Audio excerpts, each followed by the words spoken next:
Okay, so what we're going to do is we're going to lay out our steel wainscoting, or the steel skirting, and we have a bottom trim piece. It's just a steel base shoe.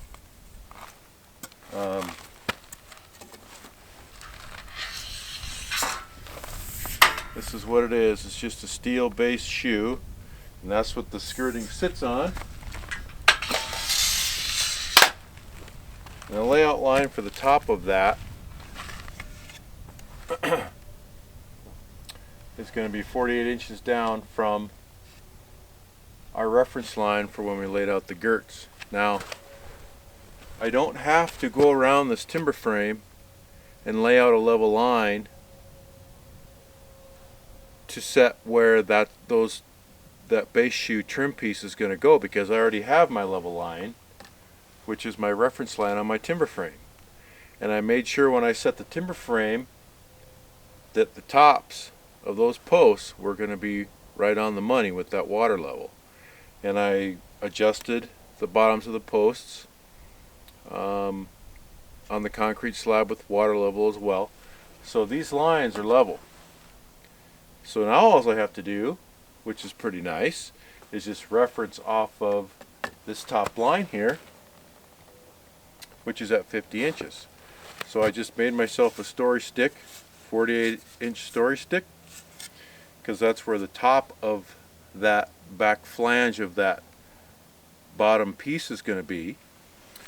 And now all I have to do is just line my story stick up with my line, and just make sure that I either show the line or bury the line every time I do it all the way around the building. In this case, what I'm going to do is I'm going to go ahead and bury the line, and then I just come down here, make my mark. And so now all I have to do is just keep doing that all the way around the timber frame, and I'll have my level line for my base shoe, for my base molding for my steel wainscoting. Story sticks are nice, and they're way more accurate than a tape measure. Yeah. Okay.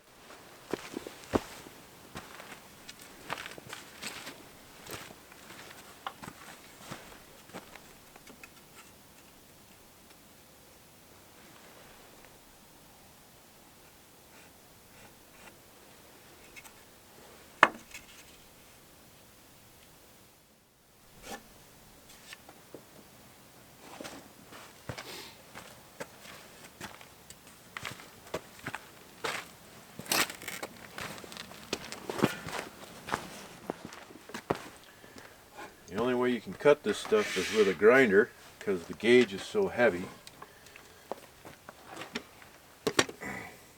It's 22 gauge steel.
So this base shoe that I'm using has this rolled lip.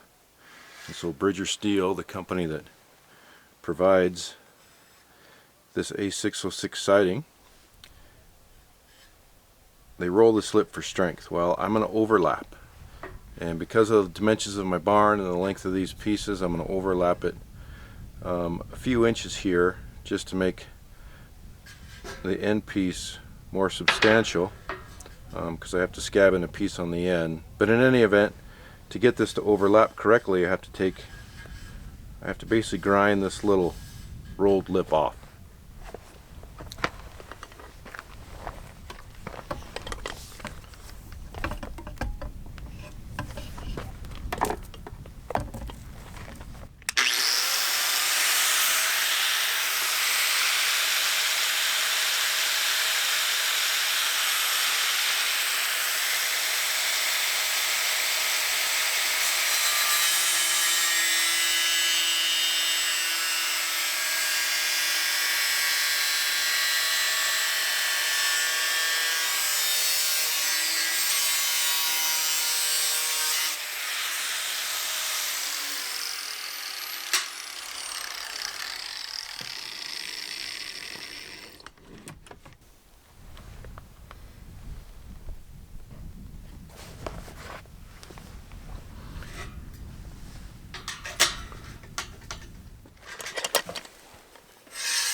So then this will lay on here.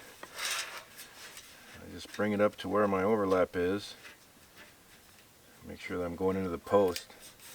It makes it lay in there nice. Without taking off that little roll, it'd stick up too far, and it's sitting on top of the other piece, so it's, you know, you're going to see this lip no matter what, but you want it to be laid down as nice as you can. And I'm installing these into the prevailing wind, so as the prevailing wind blows across this way, it's not going to, the potential for catching the slip isn't there. And I'll do the same thing with the panels. I'll install them into the prevailing wind so each panel is overlapped away from the prevailing wind.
was kind of worried that these panels wouldn't be stiff enough because I'm only screwing them on the top and the bottom.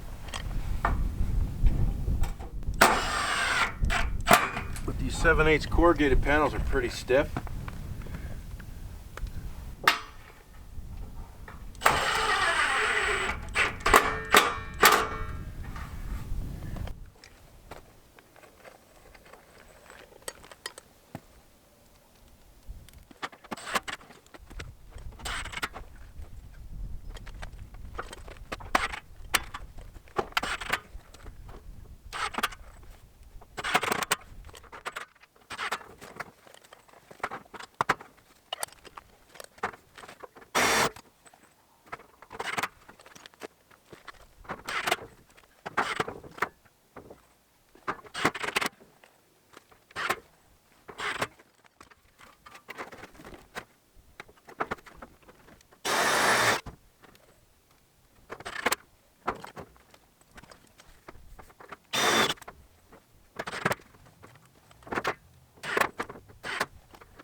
Birds are back. Must be spring. Sure does feel like spring today, that's for sure. Beautiful sunset tonight. Well, this is kind of what the siding is going to look like, the steel skirting. And it's kind of a whole system, and it's 22 gauge, very heavy duty. I think it's 22, not sure, maybe it's 20. Anyways, it's really heavy duty stuff. I'm going to use the same stuff for the roof. And you really can only cut it with a grinder. Snips won't really cut it. And it's called A606 or True Temp steel. I get it from a company called Bridger Steel, and it's a regional company, I believe. In any event, it's bare metal and it's meant to rust. I have the same skirting on my house and it's rusted. And it's the look I'm going for. It's pretty cool. And it's got a layer of copper in it actually that actually stops the rusting process to a certain degree and allows it to last, north of 50 years, they say. All the fasteners have to be stainless steel because if you use a regular steel fastener going through the material, that will cause it to rust because you're beyond that layer of copper. And it'll prematurely rust out the screw hole and actually cause a hole and a leak. So everything has to be stainless steel, which isn't that big a deal, but it's just kind of one of the things you have to know when you work with this stuff. And having to cut everything with a grinder is kind of a pain, but I'm actually pretty good at that, so I'm actually probably better at that than I am with snips, to tell you the truth. And I learned a few things when I installed it on my house, so that's how I kind of know how to work the material a little bit to get it to fit better. I've never used these outside corners before. They seem to look okay. You know, in the house I used wood corners all the way down to the foundation and just butted the steel into that with the J channel, but I think this will look alright. I'm kind of trying to get the bottom 4 feet of the building all steel, and the thinking behind that is both aesthetics and wildfire. This is a big giant wooden building, and it's going to have wooden siding on the top because that's, you know, the type of structure I want to build. It's the kind of look I'm going for with this old barn. So I thought, well, if I can at least get the bottom 4 feet steel, that'll help protect it from basically grass fire. You know, I'll keep it mowed around it and so forth, but that's something we have to contend with out here in the West. We have a lot of wildland fire out here, and you know, you can lose everything in a real hurry in a wildland fire. So that's kind of the thought behind that. Plus, I think it's going to look pretty neat. So this is the kind of the system. We're going to keep going around the building. You know, the next few videos we'll be kind of finishing this up, and I just wanted to give you guys a chance to kind of see what it's going to look like. And you know, probably it's going to start rusting before I'm actually finished with this thing. So but yeah, hope you enjoyed it. We'll keep plugging away here, and we'll see you guys next time.